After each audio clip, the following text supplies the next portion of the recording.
आपके चरणों में कोटि-कोटि प्रणाम। महाराज जी, जब मैं नया कोई संकल्प करता हूँ, तो उसको पूरा करने की पूरी कोशिश करता हूँ, पर मन की स्थिरता ना होने के कारण वो संकल्प बार-बार टूट जाता है। मन की स्थिरता तो इस व्यर्थ है।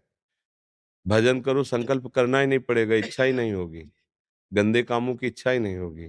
मन मलिन है और शुष्क है, इसलिए वो भोगों की तरफ जाता है।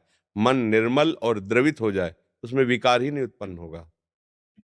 निर्मल मन, निर्विकार मन भजन से बनता है।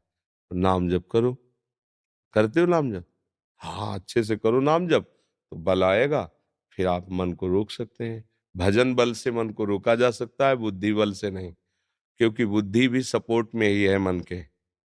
हाँ, तो हमारे अंदर जब भजन बल किसे कहते जानते हो? विवेक। ये सत्संग से, साधु संग से, शास्त्र स्वाध्याय से, नाम जप से विवेक का जागरण होता है। तो होए विवेक मोह भ्रम भागा। अज्ञान नष्ट हुआ तो अज्ञान की धरा में सारे खेल होते हैं, काम क्रोध लोभ मोह मद के। विवेक में थोड़ी होते हैं। विवेक तो सत और असत का निर्णय करता है। तो असत क्रियाओं का कर्ता जो मलिन अहंकार ज्ञान जनित है, वो विवेक के द्वारा नष्ट हो जाता है। नाम जप कीजिए, भगवान का आश्रय लीजिए और कुसंग से बचिए। नाम जप करोगे, पाठ करोगे, सत्संग सुनोगे और कुसंग करोगे तो फिर भी होगा। कुसंग होता है एक वृत्ति से और एक होता है व्यक्ति से। बाहर के व्यक्तियों का कुसंग न हो, गंदा दर्शन, गंदा संभाषण, गंदी बातें सुनना, ऐसे ही अंदर की वृत्ति भी गंदी हो तो उसका संग न करे, उपेक्षा कर दे। जैसे गंदा आदमी हमें गंदी बातें सुना रहा है तो हम भगाएं नहीं, लेकिन अपने आप को हटा दें। साधु स्वभाव ये होता है कि उसको दंड नहीं देना, हमें अपने आप को जलाना है, अपने आप को हटाना है, उसकी बात नहीं माननी। ऐसे अंदर की वृत्ति गंदी आ रही है, हमें परेशान नहीं होना, मतलब ही नहीं तो बोलता रहे, मन फेंकता रहे गंदी बातें, हमें स्वीकार नहीं करना, ठीक हो जाए। पर इसके लिए धैर्य चाहिए। अगर धृति कमजोर है तो नहीं चल पाएगा। हाँ, रसेंद्रिय और जनेंद्रिय के वेग को वही धारण कर सकता है जो भगवान का आश्रय लिए है और जो भजन परायण है। प्रवचन करने से, प्रवचन सुनने से इन पर अंकुश नहीं किया जा सकता। इन पर तो एकमात्र भगवान के चरणों का आश्रय और नाम बल। श्री हरिवंश नाम बल लहो, अपने मन भाई सब कहो। फिर थोड़ी कि हमें कोई परास्त कर सकता है। नाम बल जहां है वो देखो, अभी हमारी दृष्टि मलिन है तो वहां सुख बुद्धि है। हम जो गिर जाते हैं ना, उसका कारण जानते हो? सुख बुद्धि। ये तो सुन रखा है कि गलत है, पर अंदर से एक बात है कि सुख तो है ना इसमें। ये जब तक बना रहेगा तब तक ये लुभायमान करता रहेगा। जब असलियत पता चल जाएगी ना तो घृणा हो जाएगी अंदर से। छी, कहाँ सोच रहा था। फिर कोई बात करेगा ना तो आपको अच्छा नहीं लगेगा। अलम विषय वार्तया नरक कोटि विभत्सया।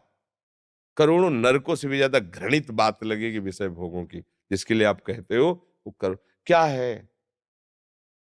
हम लोग अज्ञान जनित क्रीड़ा में फंसे हुए हैं। मलमूत्र के द्वार ही तो है बच्चा। जहां हाथ लग जाए तो रज से कई बार हाथ धोना पड़ता है, वही स्थान तो है ना। क्या निकलता है? दुर्गंध युक्त, जहां केवल पेशाब की जाती है। जैसे कभी ट्रेन यात्रा में देखा ना, पेशाब घर बगल से निकलो तो मतलब दम निकल जाए ऐसी बदबू आती है। हम ही लोगों ने तो पेशाब किया है। और शौचालय, सुबह अपने ही शौच से त्यागते समय कितना दुर्गंध आती है। तो एक थैला चिकना है, उसमें भरी मल है, शौच भरा है, और आपको पता हो तो क्या आप उसे प्यार करोगे? थैले को गले लगाओगे? ये थैला ही तो है बच्चा, और है क्या है? यहाँ भरा है मल। मलाशय यही है, मूत्राशय मलाशय सब यही है, और उनके निकलने के द्वार है। और कौन सी खास बात है? बुद्धि भ्रष्ट है, मलिन है, तो इसलिए ये सब बातें हो रही हैं। क्योंकि अभी इतना ही सुख है संसार में। संसार का आखिरी सुख यही है, रुपया कमाओ, घर बनवाओ, ब्याह करो, लड़का बच्चा पैदा करो, मर जाओ, नरक जाओ, स्वर्ग जाओ, बस ये इतना ही है। आगे जानते ही नहीं, बस इतना ही सुख है। बस आगे को कोई पता नहीं। और इसमें क्या मिला है? करोड़ों अरबों जन्म हो गए, मिला क्या है? फिर वही भोगो, फिर वही भोगो। बस भ्रम बना कि शायद अब की बार सुख मिल जाए। नहीं है। विवेकवान वो है जो विचार के द्वारा महापुरुषों के वचनों का अनुगमन करे। हमारा मन खराब हो, कभी अनुभव ठीक नहीं बता सकता। हमारा रिजल्ट देने वाली बुद्धि गंदी है, इसलिए सही रिजल्ट नहीं देती। जिन्होंने बुद्धि को परमात्ममय कर दिया है, वो रिजल्ट बताते हैं। मृत्यु के सिवा कोई इसका उपहार नहीं है। ये भोग क्या प्रदान करता है उपहार? मृत्यु, भय, विषाद, खिन्नता और डिप्रेशन। करते रहो, फिर आगे पता चल जाएगा। वो आपको खुद इतना अधीन कर लेगा कि आपको लगेगा अब जिंदगी किस काम की रही। गांठ में दर्द, टांग में दर्द, यहाँ कमर में दर्द, जरा सा सोचो तो दिमाग फटने लगता है। तो फिर आगे चलकर नींद ना आना, भूख ना आना और कई बार वासना जनित क्रियाएं करना, जीवन नष्ट। तो नाम जप करो, सही भोजन करो, गंदे दृश्यों से बचो, तो भगवान के बल से हम निकल सकते हैं। दूसरा कोई बल नहीं है। किसी भी विषय से निकलने के लिए आप देखो, जानते हुए भी नहीं निकल पाते तो निर्बल हुए ना। तो पकड़ो ना, सुनेरी मैंने निर्बल के बलराम, बल को पकड़ो, फिर देखो काम है ही नहीं, केवल राम ही राम है। काम है ही नहीं, उसको तुमने मान रखा है इसलिए है, नहीं तो है नहीं, राम ही राम। नाम जप करो और सत्संग सुनते रहो। बस ये मोबाइल आज से गंदे दृश्य मत देखना, गंदी बातें मत, गंदे लोगों का संग जो गंदी प्रेरणाएं देते हो, बिल्कुल नहीं बच्चा। अभी भाग्यशाली हो, जवान हो, तुम्हारे अंदर इतना विवेक आया कि चलो संतों के पास, संतों की सभा में बैठकर अपनी कमी बताएं। ये तुम्हारा धन्यवाद है कि तुम्हारी हिम्मत तो बनी कि अपने चोर को प्रकाशित कर रहे हो। नहीं, प्रायः अपने चोर को हृदय में छुपा करके अपने को लुटवाते रहते हैं, लेकिन बोलेंगे नहीं। तो तुम्हारे अंदर अभी भगवत कृपा से विवेक बल जागरण होने की क्षमता है। चलो आगे बढ़ो, फिसलो मत बार बार ना। हाँ, अगर हम दस्तखत नहीं करेंगे तो मन कुछ नहीं कर सकता, और मन नहीं प्रेरणा करेगा तो इंद्रियों की ताकत नहीं कुछ कर सके। इसलिए अपने को होश में रहना है। हम लोग क्या करते हैं, मन को मैं मान लेता हूँ, और जो मन कहता है वही अपनी मांग मान लेता हूँ, इसी से हार जाता हूँ। और जब मन को अलग करके आप जो है अलग, फिर आप जीत जाएंगे।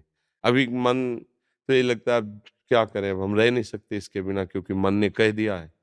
लोग कहते हैं मन बहुत परेशान करता है, तो तुम्हारे ही पावर से तुमको परेशान कर रहा है, तुम जान नहीं पा रहे हो। तुम तो उसे मार सकते हो, तुम तो उसको नष्ट कर सकते हो। तुम्हारे में बहुत बड़ी सामर्थ्य है, पर जागरण करो। ऐसा नहीं कि कोई बच नहीं सके, ऐसा नहीं, कुछ नहीं। ये कोहरा है। काम आदि जानते हो क्या? कोहरा, जहां भुवन भास्कर प्रकाशित हुए, कोहरे के सत्ते ही खत्म। भगवान का ज्ञान प्रकाशित हुआ, इनका कोई महत्व ही नहीं। ना थे, ना है, ना रहेंगे। भगवान भी तो कह रहे हैं, श्री कृष्ण